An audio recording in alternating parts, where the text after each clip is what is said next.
When you get down with the muses behind the music, you will be inspired to think higher, realize your gifts. Join the muses and Michelle, Gina. Turn this up and through your speakers. It's the music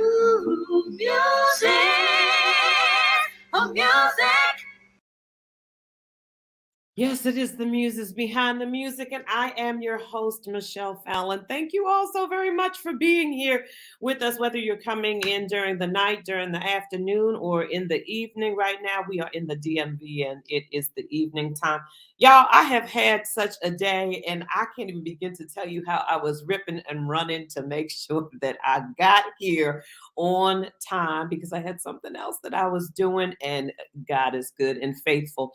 And we're going to be with my dear friend, who I also call my mentor in conducting, and my colleague, Mr. Stanley J. Thurston. So for those of you who know him, you don't know him, you're into music, you're choral conductors, join and get somebody else to come along and listen into this conversation. The conversations will be available on the Muses Behind the Music YouTube channel or on our Facebook page. If you can't access us tonight, well, it will live in those two spaces. Y'all, if my glasses fall off my face tonight, it's because I broke my glasses intermittently. I'm telling you, it's been a moment. But that just means that we are about to have a phenomenal time in conversation with Stanley tonight. If y'all don't know, one of the things I think I used to always assume about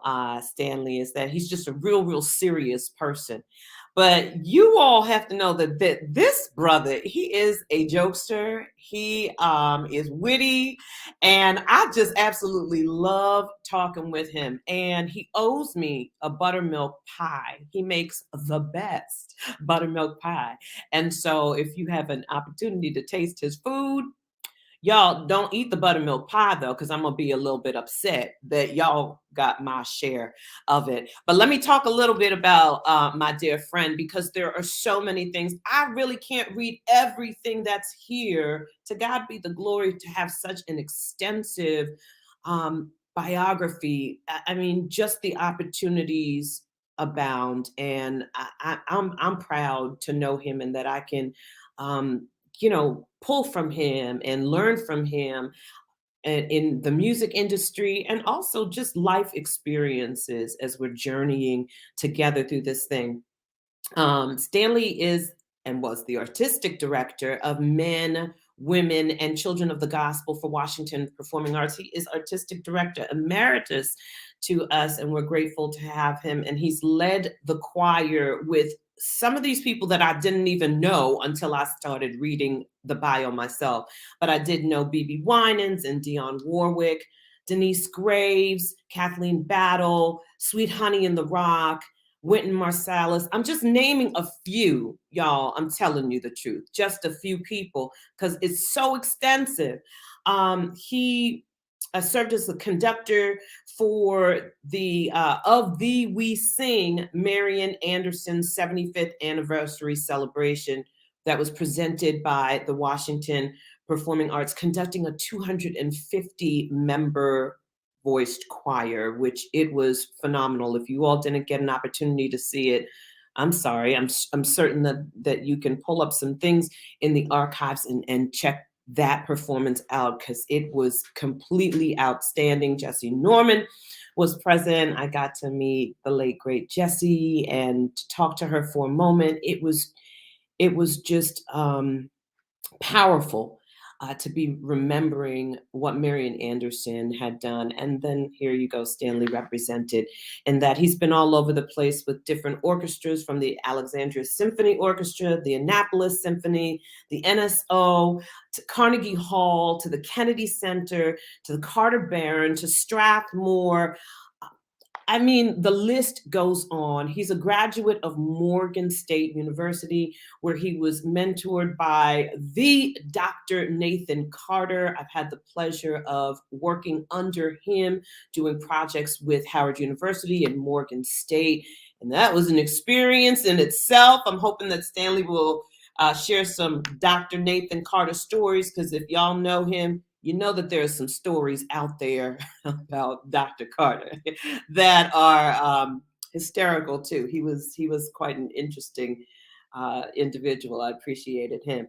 A plethora of different operas that he has been the director for. He's got lots of programs that are coming up. We're going to have just a great time of talking to Stanley this evening and finding out what is happening in his life. Where is he going? Where can we see him? How can we support him?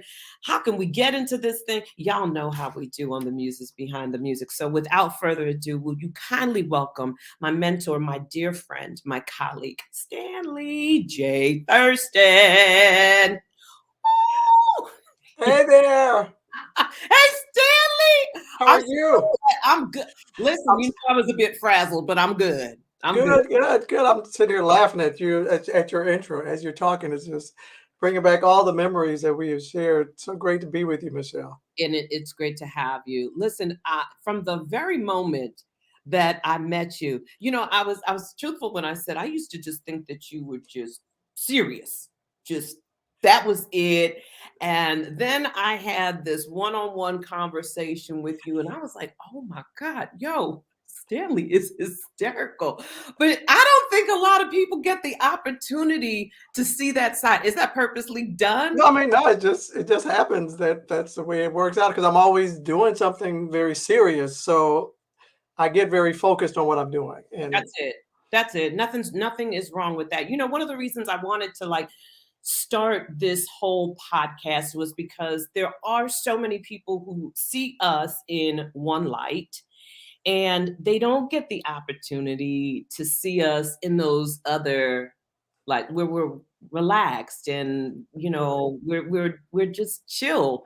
We're human beings. My kids at school, they crack me up when they see me in the grocery store, and they're like, "You're in Safeway?" Yeah, you know, I gotta eat. You know what I mean? And it's just like an amazing thing. But I can't wait for people to just delve in and to see a little bit more of who you are outside of the realms of the stage. okay. That's important. I can do that. I can do that.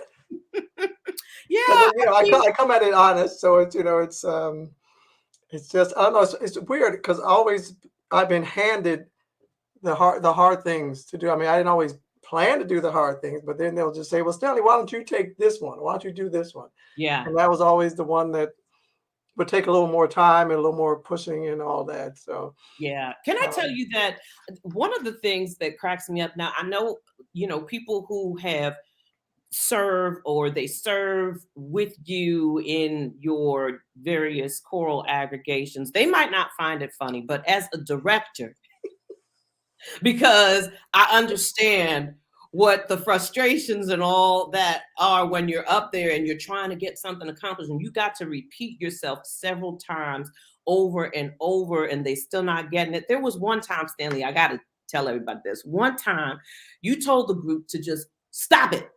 You just stop it. And I was in the background. I was on the floor just dying, but they were just like little kids and stuff. I thought it was hysterical, but I do remember that one too, now that you mentioned that. And nothing's wrong with that. You got people here who are on here, Johnny Butler, who's saying good evening to you, my big brother Stanley, and Nina, and Miss Kathy Brewington, and so a whole lot of folk. Hello and good evening to you all. Jeffrey Hart, we miss seeing. Oh, Jeff, yeah. Yeah, but you know, definitely thank you so much for joining us tonight. Stanley, where are you from? Tell us a little bit about your background. I'm from the Chicago Thurstons. So I'm from Chicago. That's what people say now. They're like, and this is Stanley Thurston of the Chicago Thurstons. I was like, what? Are you saying what? This is a new thing. It's like a new nickname I have in the last couple of years. But I come from the south side of Chicago now. To be clear, south side. South side. But I'm from Chicago. I grew up there, and my family, was into church. So my dad, my grandfather, my brother, my nephew, they're all preachers. Yeah. So we grew up in a church family, and I became director of music like at 12 or something, like I was Wow. just in there just doing it. So Yeah. it's been going on for a long time since that south side of Chicago. Well, I don't think a lot of people know. I mean, they've heard you sing a little bit, but I don't think that they know that you really sing. Thank Like, you. I You oh, too. yeah, Stanley. Yeah, okay, but your voice is just so glorious, and I Oh, always wish that thank you. we could hear more of that with you. You have like what, six octaves? Yeah, it's quite a few. Yeah. But I don't know. I haven't counted them. I don't know. Do you want to sing a little something right now? I'm just kidding, Mhm. silly. I knew I mean, you were maybe later. Maybe later. I knew that you were gonna say no to that. I But mean, maybe later. I mean, when I sing solo, I mean, I'm in that second tenor baritone kind of thing. But really, the rehearsal voice does the other octaves. I don't usually sing in those octaves when I'm like singing in public. that's interesting. They Because just come out. yeah, I always thought that you were there. I actually went to this meet and greet the other night of a new conductor for the new directress for the city choir. All right. And we were talking about your voice, like a few of the people that Yes. were there, and they were Right. like, he just sings soprano so easily. And I'm like, yeah, no, it really Yeah. is an I don't amazing. know where that came from. I mean, that wasn't any of my voice growing up. It really came up maybe after Morgan State, somewhere around there. Yeah, I think I worked with so many voice students like yourself studying with teachers, it yeah, just kind of rubbed off. yeah. So do you think because you're coming out of this background of so many ministers, do you think that that's what you would have done had you not gone into music? What would you have done? No, because I mean, there was never anything but music for me, which Yeah, is they're kind of I can't explain it. There was never any other thought. There would always be the question of when are you gonna, when you're gonna preach, or where I was like, I'm not preaching. I'll be at 7 years old or whatever, 5 years old. I'm not preaching. That's not what I'm supposed to be doing. mhm, I'm mhm, supposed to mhm. be at the piano. So let me get to the piano. I mean, I just felt drawn to it. It wasn't anything else to talk about. Yeah. Is there a particular genre of music that when it comes to, you're multifaceted. So you have the conducting, you have the singing, you have the playing piano. When it comes to all those different areas, is there a genre of music that you prefer to do most? Like, do you prefer jazz on the piano and then conducting operas and then singing gospel, or is it one? Yeah, it's kind of what you just said. I think, yeah. What is it? It I was guessing. I was guessing. No, that's really true. I mean, I think when I play the piano, probably jazz is the thing I'm drawn to the most as far as piano. And then conducting opera or anything with orchestra and vocal is kind of like the first connection for me. Yeah. And then, of course, gospel music, I've done my whole life. And that's something that it's like a glove, it just fits. So those are the three kind of top three. Yeah, and oh, that's right, because someone just said, "And don't forget the composing." Oh, yeah. Yeah, I mean, yeah, I remember there's, when Washington Performing Arts had commissioned you to write that piece we were doing at the Strathmore, and I always want so much to program dwelling place. Oh, yeah. Yeah. That particular one just sits with me all the Really. time. Really. It's so beautiful. When do you get the space to compose? Where do you go? It is that muse kind of thing. I think I'm always drawn back to the piano because that's where I started. Mhm, So most of the time, every day, I may usually play the piano for a little bit because mhm. it just kind of it settles me in. And I think most of the composition comes out of the way that I play the piano. Yeah, I mean, just glorious. It Thank really you.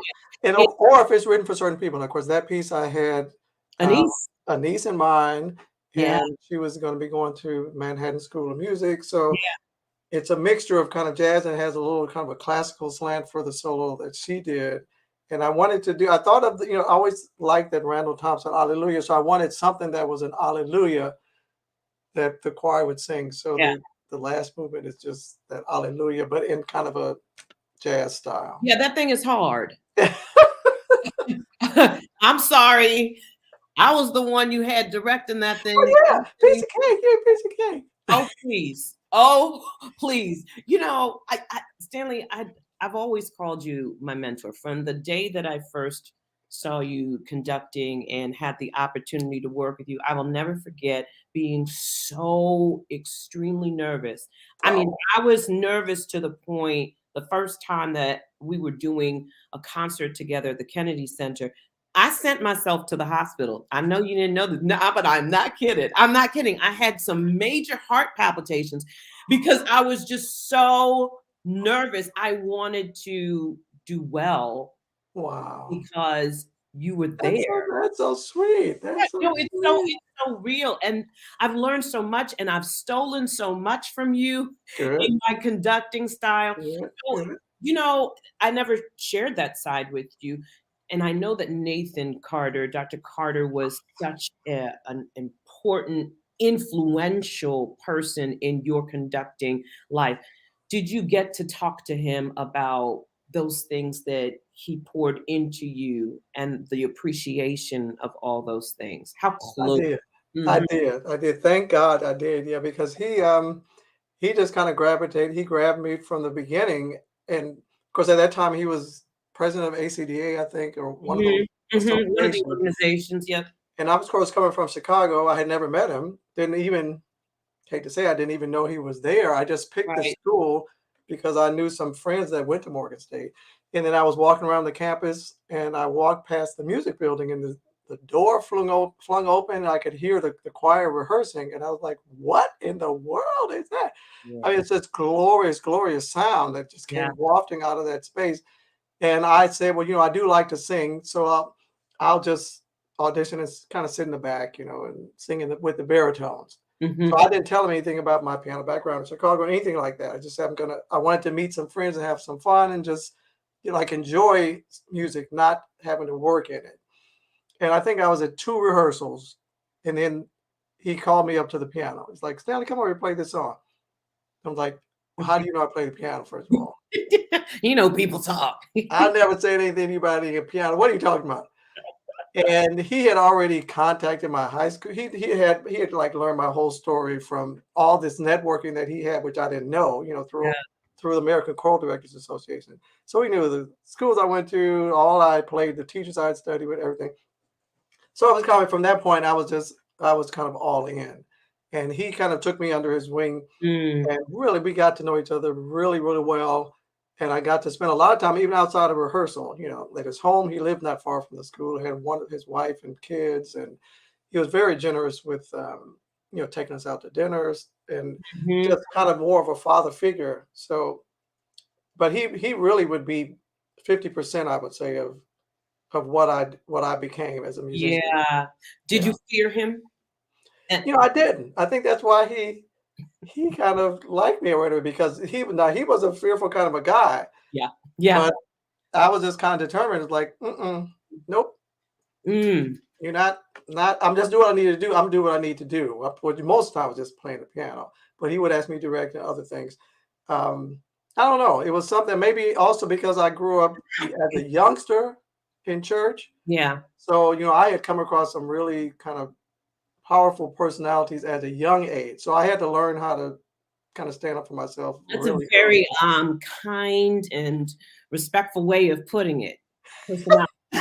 Yeah, because in the church, those old school folk, very, very different.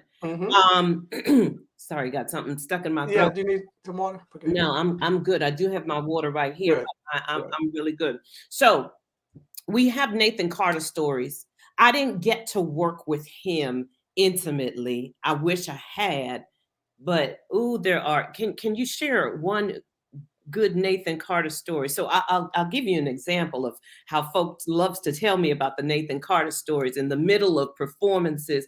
You know, he had a way with words. He had a way with expressing what he needed to hear, or when he didn't hear it, how he would express it.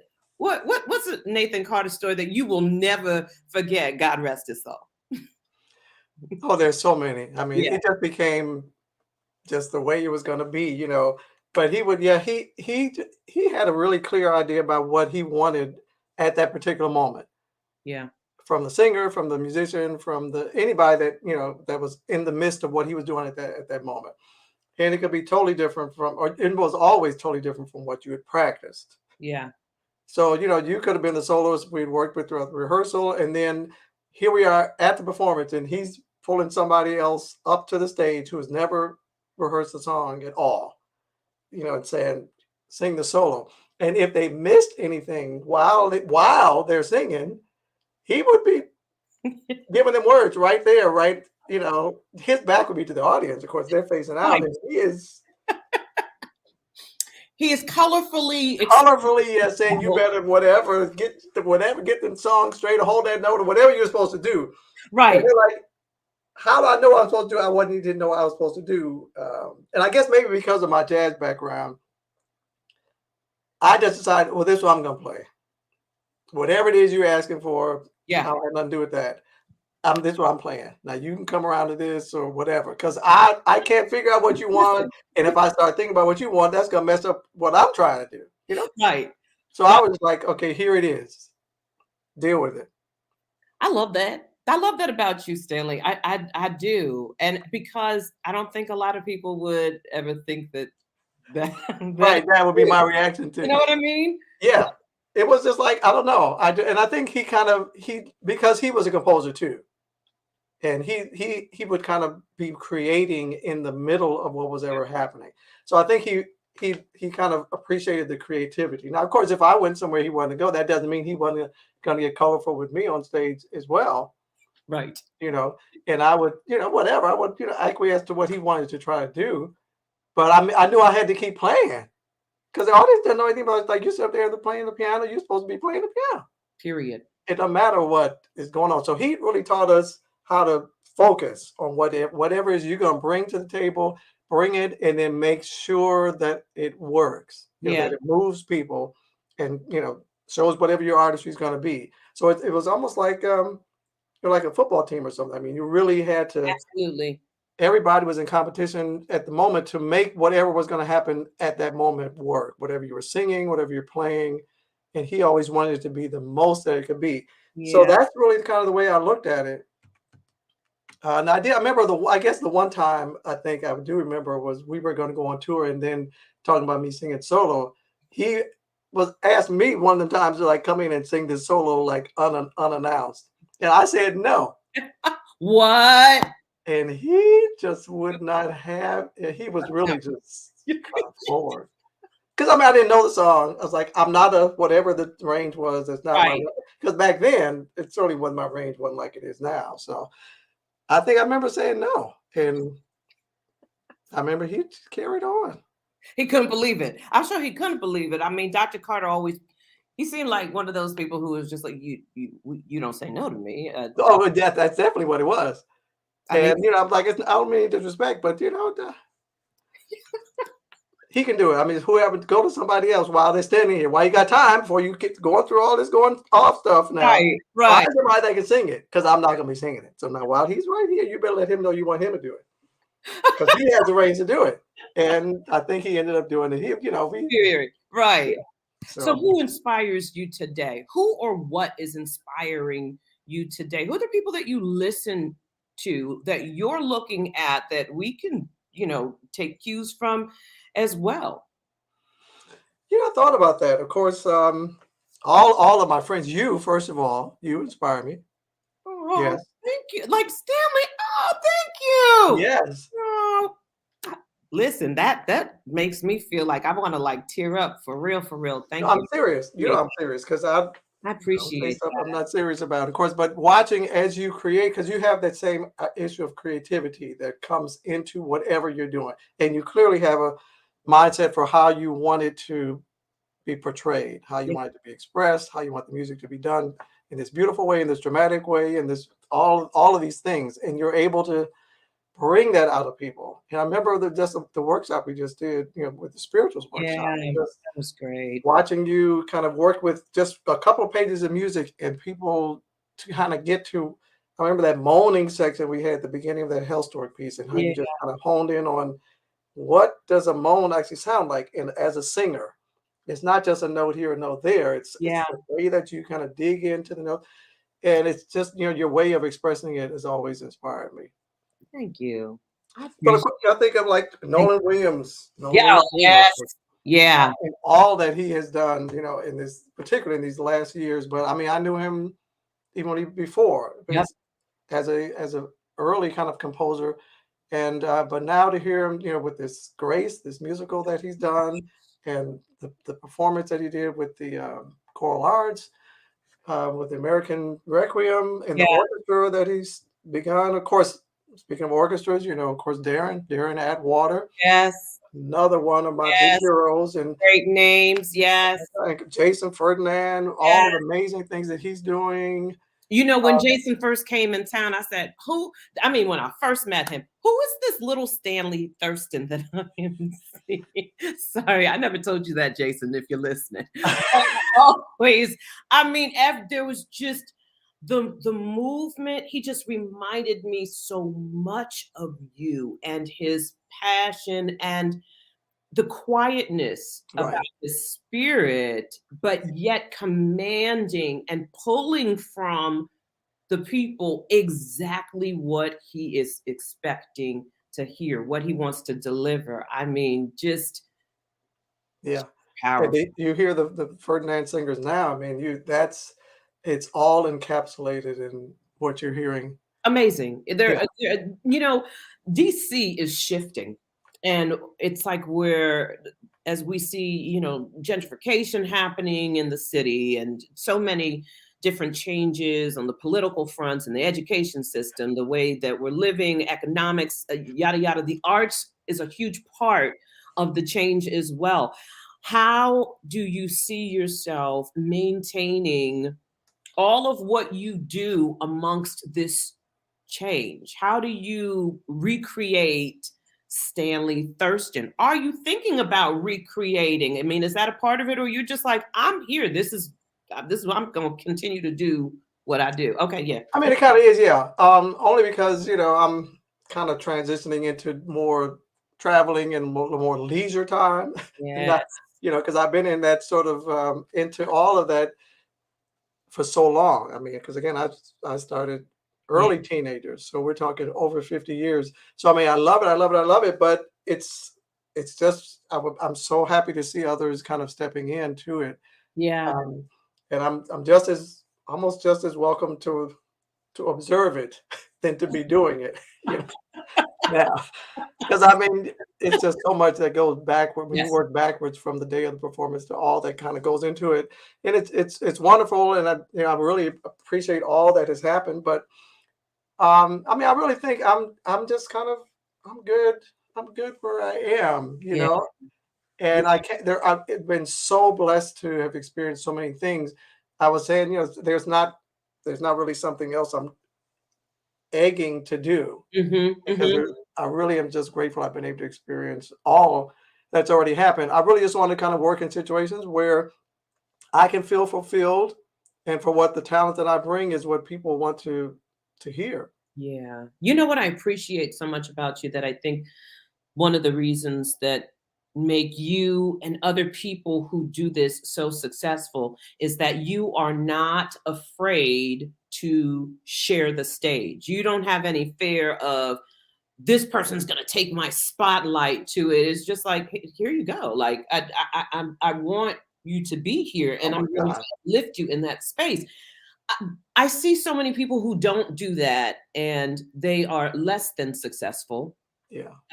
along this journey, because that what God has for me is for me. I truly believe that. Oh my God. Yeah. And when you live to that principle, where did you get that from? Is that a part of your faith walk? Is that? It really is. Yeah. Mhm. even before I knew, what it was all about. I really just feel like it's always my path has always been guided by God, and the doors that have opened, He's made a way for. And of course, the angels, my mom and my sister, and Yeah. all my family there up in heaven have Yes. continuing to kind of intercede and say Yes. those prayers. I believe that just people are just have been always sort of placed in my life, Mm.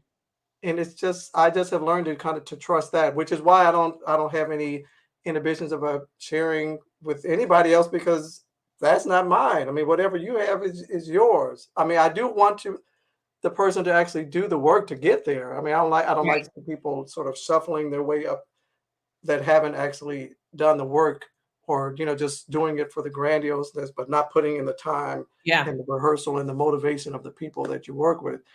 But I mean, and it just, I can't, it's hard to explain, but as one door opens, another one opens, as one door kind of closes, it just has been sort of the mark of, I think, what my calling has been. And because, again, like you said, did I think of doing anything else? I never really did Yeah. because of that reason. I thought I had a responsibility to this gift that had been given to me.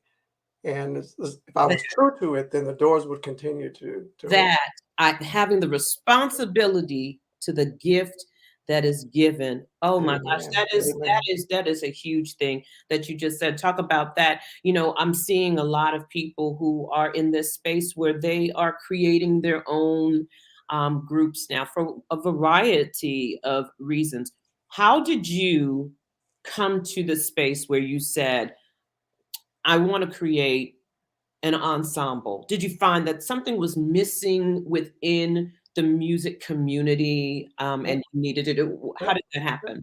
Well, I mean, it kind of came out of Morgan State. First of all, I was so absorbed with the how I was being fed at Morgan and Mhm. all of the music and all the singers that were there. So one of the things was I wanted to replicate that same opportunity for people in DC because Yeah, I had friends, that were in school that were singing, and they would end up doing something else. They go into accounting. They was like, why aren't you singing? Why aren't you performing? All these talented, particularly folks of color, and they weren't doing it. I was like, well, somebody's got to be somebody. You need to be doing it. mhm, So let's start mhm. a group where you're going to do it. Right, right, right. So now that's just what we're gonna do. So it won't be a question of whether nobody asked me. Okay, here it is, right here. Right, right. And And I'm here at we get birth the Heritage Chorale Singers. and of course, as Carter just opened my eyes to all this music by these Black composers that I had no idea about, all these classical pieces that Mhm. I hadn't heard of as a child on the South Side of Chicago, never realized these Yeah, composers were out there or this music was out there.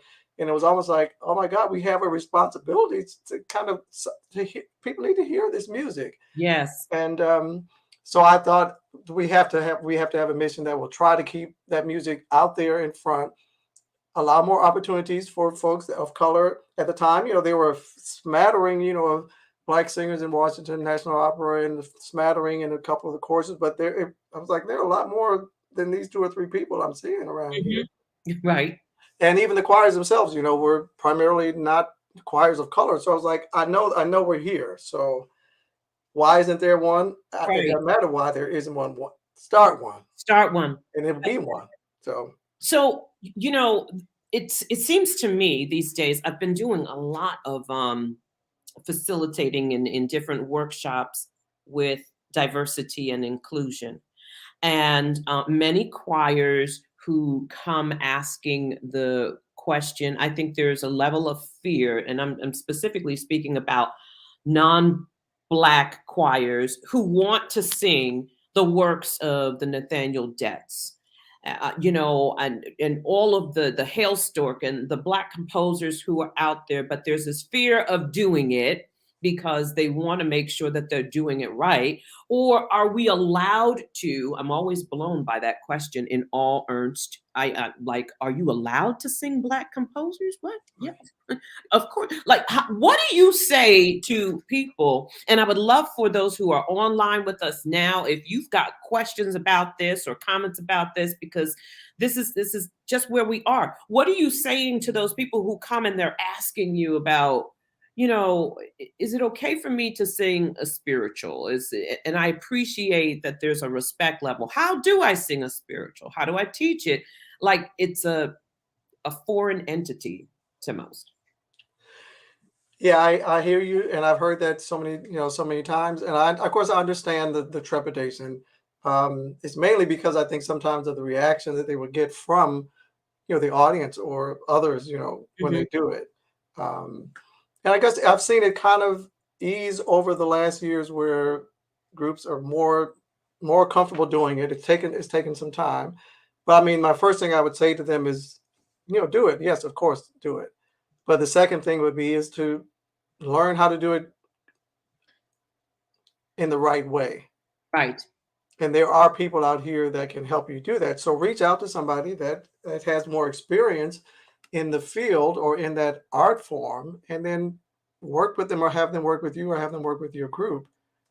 Yeah, I mean, it's no different. Like, and I say this all the time to folk. If I am asking my choral group to learn a piece by Fauré, there has to be a level of study that I have to put into it for text, for historical understanding. There, you can't. I'm not just going to. Hey, this is just great, beautiful song without that now. And if I need to go and seek some people for it, that's exactly what I'm going to do because I don't know if there's going to be someone in the audience who's very familiar That's true. with the piece or familiar with the language, so it's a matter of learning it. Patrick McCoy says, as long as the integrity and commitment, I'm going to show it, to the genre is there should be no issue. Just like we were Black singers performed the European masters. And that's very true. And I just think that so often, because we're just thrown that these are the people that you need to study, if we do it to the Black composers, then it will be less unfamiliar, less, afraid to touch the territory of it. I mean, do you think Yeah, so? of course, yeah. And of course it needs to be taught in the schools as well. I mean, it needs to be a point where it is part Absolutely. of the curriculum. So I mean, it's all been sort of separated as this sort of exotic sort of art form that only Blacks can. And of course, it may not sound the same. That's the first Yeah. thing I would say. It's like, you can't really make your voice sound like a Black person, and I Right. think that would be inauthentic. So you need Completely. to find your own voice with it and treat it with the same artistic respect that you would anything else. But you have to find your own interpretation of it. I wouldn't say, don't caricature some Black sound or some Right. overly, exaggerated kind of pronunciation and all that kind of Yeah, thing. please with the over exaggerated pronunciation. Yeah. And We there's no one Black sound. There's no one white sound. I mean, it's Right. like, there could be all kinds of sounds. If you, Variety. there's another thing which what helped me to kind of start Heritage is I called it the collard green effect is what I called it. No, not the collard. Collard green effect. On the voice. I mean, there's a timbre of the voice within the African American community, even more so when they're singing classical music, that just has a richness and a depth of sound that I Yes. just became enamored with when I was at Morgan. And that was a sound when I heard that door swing open and I heard the choir practicing, that was that sound I heard. Hmm. And I was like, Yes. we Yes. have to recreate that sound. That thing. I Yeah. tell now, so you got the collard green effect, and I tell folk all the time, I want my chicken to be fried in lard and not olive oil. Okay. This, and we ain't we if we gonna eat fried chicken, we gonna eat it with all of its richness and just Yeah. love and Right. it's the same thing. I'm feeling you. I Yeah. felt that way with COTG. When I Okay. first heard COTG, back in the early 90s, I was like, what is that? And like how does that Right. happen out Right. of these kids, like to get the kids to sing? It Yeah. was It was very, very, I don't know, I want to say grown up, but it's not even just that they grown up sound. It was what would you use to describe the sound? it was it was these young people who understood a journey that I think oftentimes we don't think that these young people have experiences. Some of them have rougher experiences than we've ever gone through in our 50 plus years of living on this earth. And they're only all of 13 years old. So they are old souls who can Right. identify. Right. And so you're hearing them identify with these really deep spaces, Yeah. and it's pouring all out of their voices. Yeah. Yeah. Yeah. Raw, Yeah. authentic. Yeah. You Yeah. know, It's real. It's not manufactured. It's a real emotion. But to hear a young person expressing it that way, of course, all the ones that we've talked about that were soloists. I mean, how do you sing like that at 12 or 9 or 10? Or it's quite amazing. it is beyond amazing. And I can't, and now with social media, we have the opportunity to delve a little deeper and see all these. And I'm like, goodness, Lord, it gets gooder and gooder. That's my word, but y'all can use it. You know this.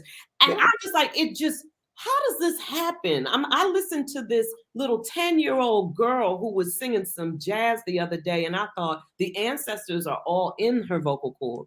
There's no other way that she sounds like that. And Except for the fact that you have provided the platform. You've made the environment somewhere where she is comfortable expressing it. Because I mean, a lot of times it can be in there, but it doesn't get out.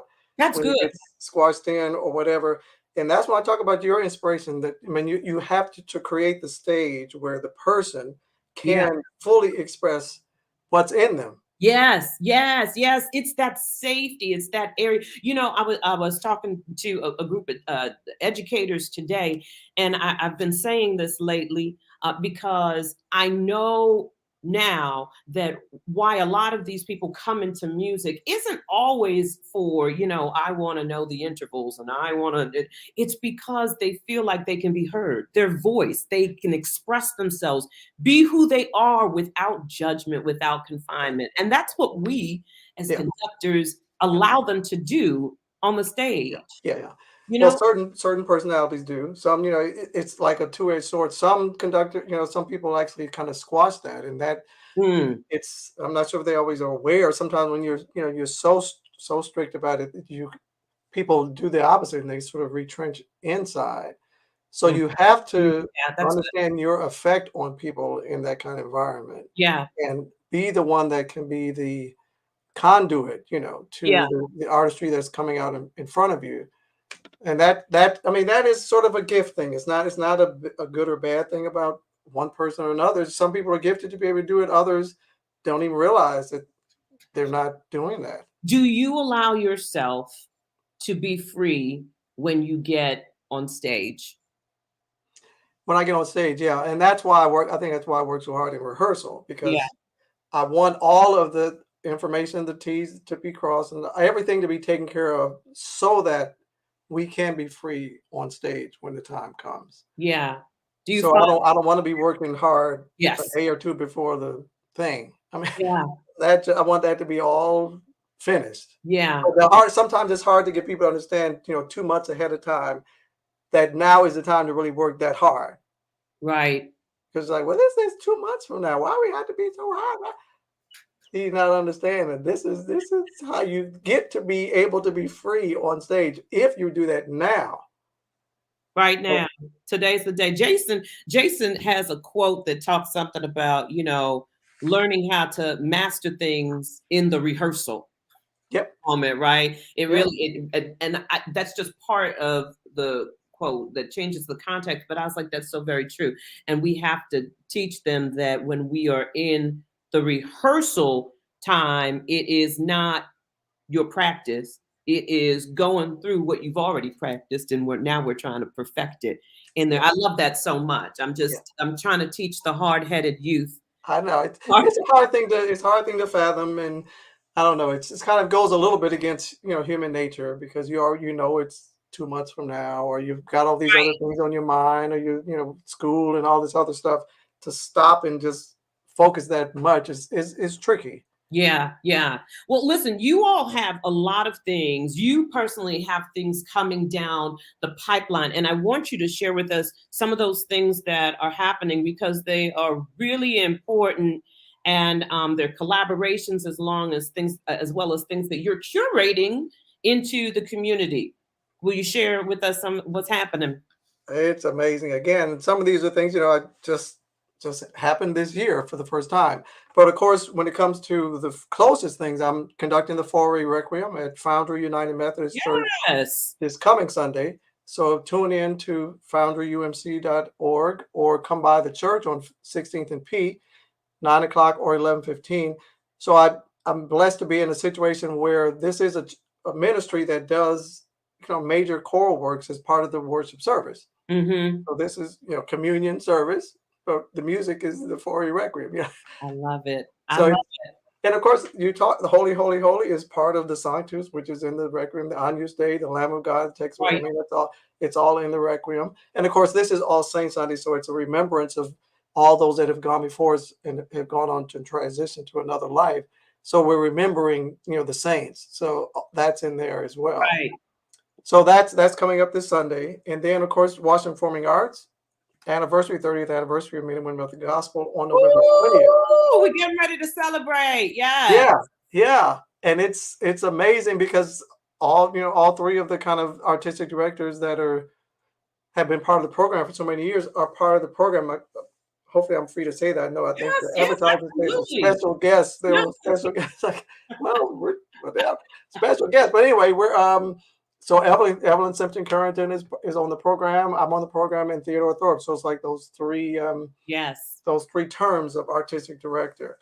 And it's just great for me. I mean, I'm really doing a walk down memory lane for the top 10 of the songs that we worked on over those years. Just having a lot of fun.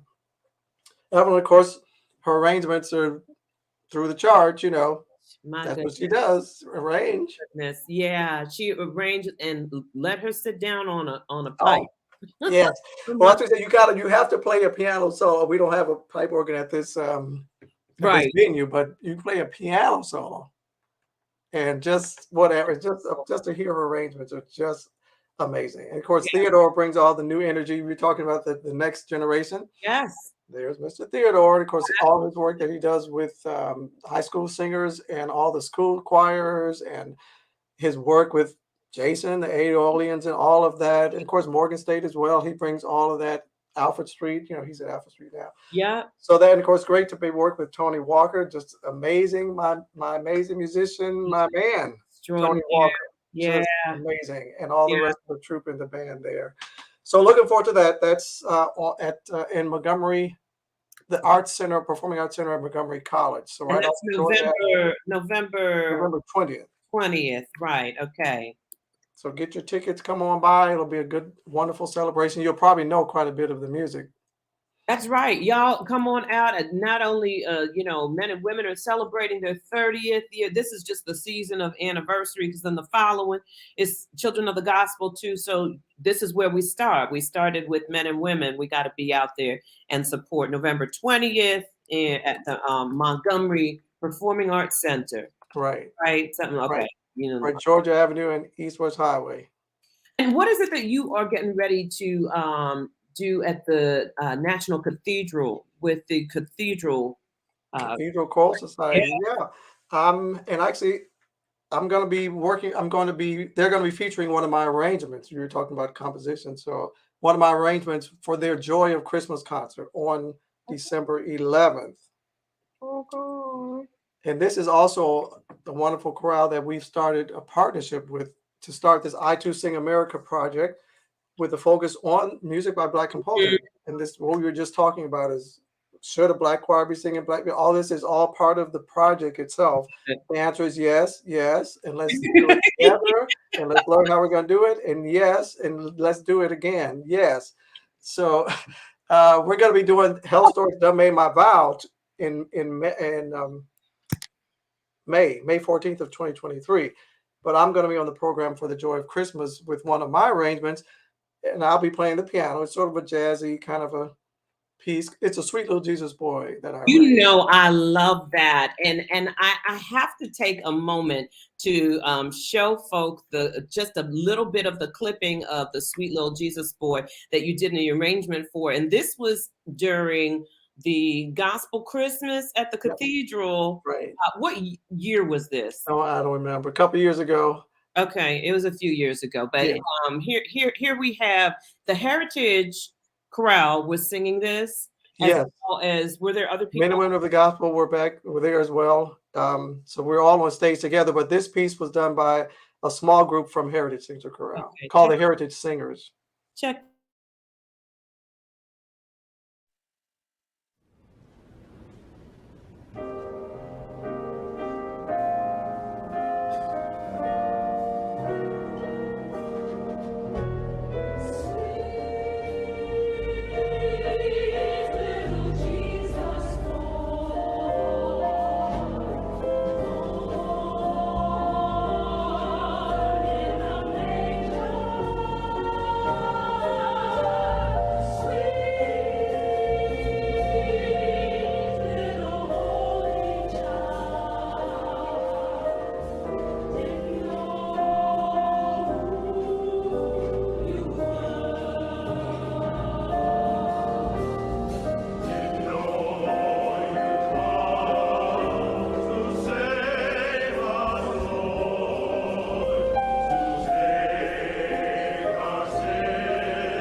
That was just a little teaser. Oh, Marshall Keys, don't kill me for cutting off your solo, bro. Yeah. Oh, I love Keys on the sax. Yeah, no, that was just absolutely beautiful, Stanley. So they'll get to see that. Remind us of the date again. It's December 11th. December 11th at the National Cathedral. Mm-hmm. All right. I mean, I'm putting the initials inside the chat, you all, so that you will know. Oops, December 10th and 11th with National. Someone said with the Cathedral Choral Society, December 10th and 11th. Oh, 10th and 11th, right. 10th and 11th. I'm sorry, y'all. Okay. Don't forget 2 dates, Stanley. Don't show up. I forgot. Yeah, I got to be there, right. Okay.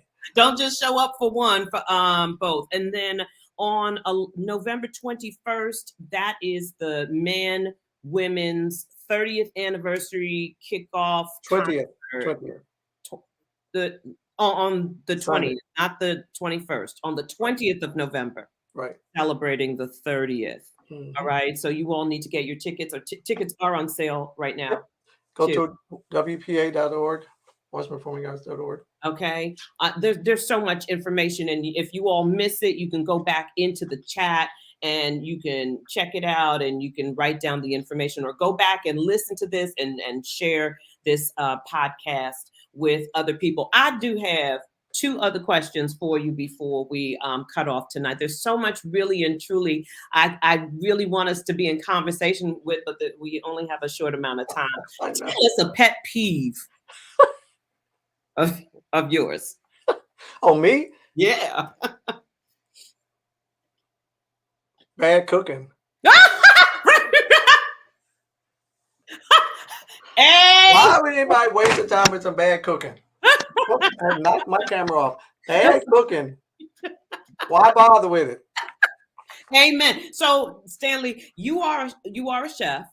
All right. People might not know it, but you are a chef. So those of us who love to cook and cook well, we don't want bad food. And if you know that you can't do it, please don't offer us your meal. Okay. Do something else. Do something else. Give me the money. Just give me the money. Give me the money. I'll buy it myself and cook it. No, but I mean, I grew up eating with a wonderful mother that cooked every day. Everything was from scratch. I mean, it was nothing from I didn't know what a canned vegetable was. Right. Until I got to college, I don't think. I mean, it was just all delicious. So I love to eat, and if I was going to keep it going, feed myself, I was like, well, you better figure out how to do this. Listen, in college too, the one thing that you have to learn is the survival of your belly. And if you Right. cooked well, I was also making little coins on the side too. So you cook meals for folk. They come in, they always greedy. They smell your food. Okay, a little plate, pay. That's how people did it. Okay. Yeah. Okay. Yeah. I didn't know that. Okay. Yeah, had a little extra change on the side too. So that was Wonderful. good. Wonderful. Yeah. I'm just a foodie through and through. I mean, I do a little more restaurant eating now, but I mean, I certainly love to cook. And friends of mine, when back in the day, we'd have people over all the time cooking and eating, and Right. And I'm yeah, going to get my buttermilk pie. I am. I'm not sure when, but I'm I am. I definitely am. going I to am. get my buttermilk You pie. are. You are. And I do. I was just looking at that the other day. I don't know where I got that from. I don't Somewhere in know, the South. but it was fantastic. It was Well, thank you. absolutely fantastic. Do you believe that there's anything called retirement for you? Mm-hmm. Do you really? Mm-hmm. And does that look like completely just removing yourself off the scene?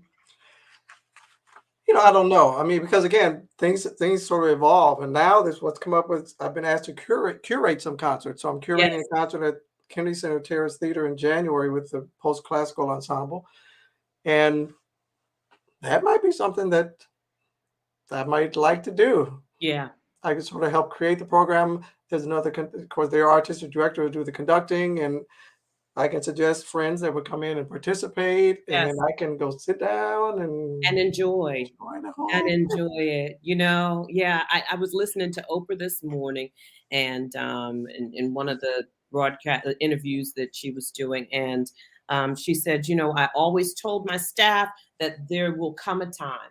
There will come a time. Nobody will be able to tell me when that time is, other than God. That my time for all the conversations, the interviews, the people, I won't do it anymore because then I'll need to shift into something else, and I'll leave that alone for somebody else to take up the mantle.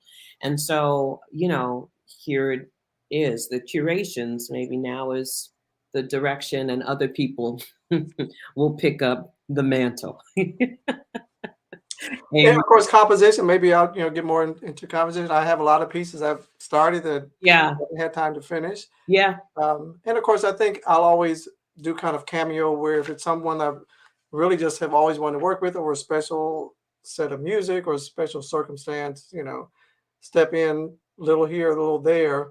But I mean, I'm a foodie, and I do like to travel, and I yes. have some travel buddies, and we got plans. And there you go. There you go. And we got plans. All I say, because I collect shot glasses, y'all go ahead and judge me if you want.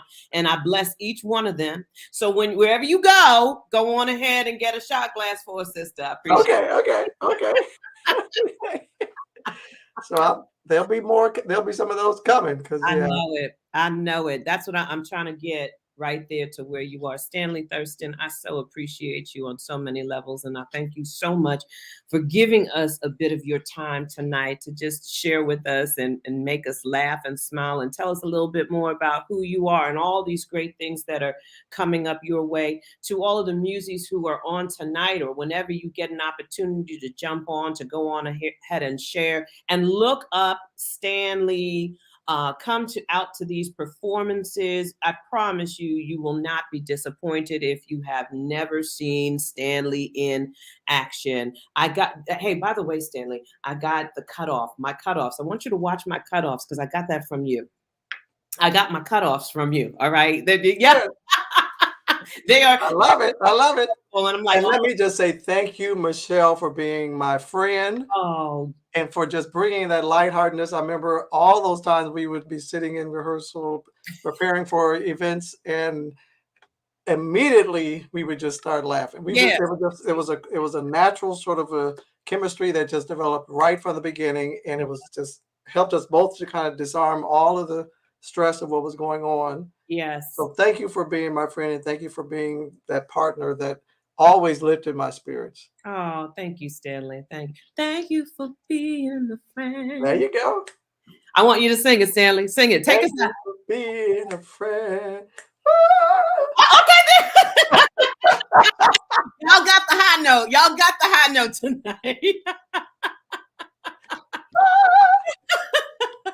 Yeah, they come out. That is it. That is it. But listen, this is soprano over here. Don't be playing with me trying to sing soprano with Michelle in the house. Everybody, thank you so very much for coming and enjoying some time with us this evening. Stanley Thurston, I'm looking forward to seeing November, December, us talking, breaking bread with one another, and laughing some more. God bless you, my friend. To all the rest of you out there, my muses, God bless you all, and I'll see you very soon. Peace and blessings.